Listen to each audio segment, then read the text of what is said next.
Cerita ini adalah kisah nyata yang datang dari seorang marbot masjid yang berada di kota Jombang. Panggil saja dia Kusari. Masjid itu ada di pinggir Jalan Totok Kerot. Jalan Totok Kerot adalah jalan nasional yang menghubungkan kota Jombang dan Mojokerto.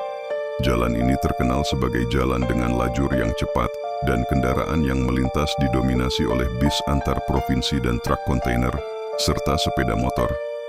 Kusari memiliki bakat khusus. Selain cakap dalam mengurus masjid, dia juga dapat melihat dan berbicara dengan makhluk astral. Pada suatu sore kejadian malang terjadi.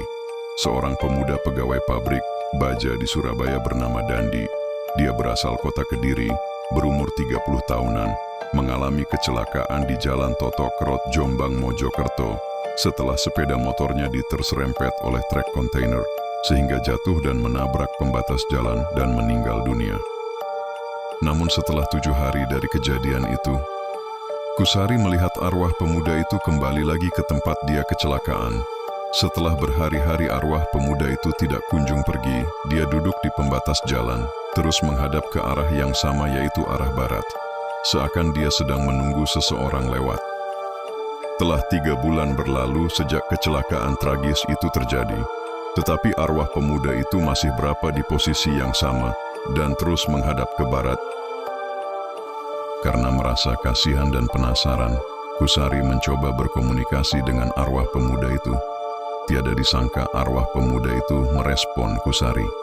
Kusari bertanya apa gerangan yang menyebabkannya tidak kunjung pergi dari tempat itu, dan kenapa dia terus menghadap ke arah barat, ke arah kota Kediri. Dia menceritakan betapa sedihnya dia ketika dia meninggal dalam kecelakaan. Saat itu dia berangkat kerja dari rumahnya di Kediri menuju ke kota Surabaya.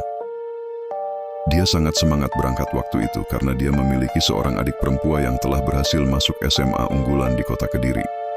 Adiknya sangat giat dan semangat belajar. Adiknya bercerita bahwa saat sekolah SMA nantinya dia akan belajar dengan giat agar dia bisa kuliah di kampus ternama di Surabaya dan berandai kalau dia berangkat ke Surabaya nantinya bisa bareng dengannya.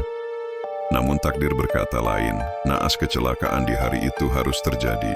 Pemuda itu sangat sedih dan sangat ingin melihat adiknya bisa kuliah di kampus ternama di Surabaya. Rasa sedih itulah yang menyebabkan arwahnya tidak mau beranjak pergi. Setelah mendengar cerita dari arwah pemuda itu, Kusari mencoba menenangkannya dan mendoakannya.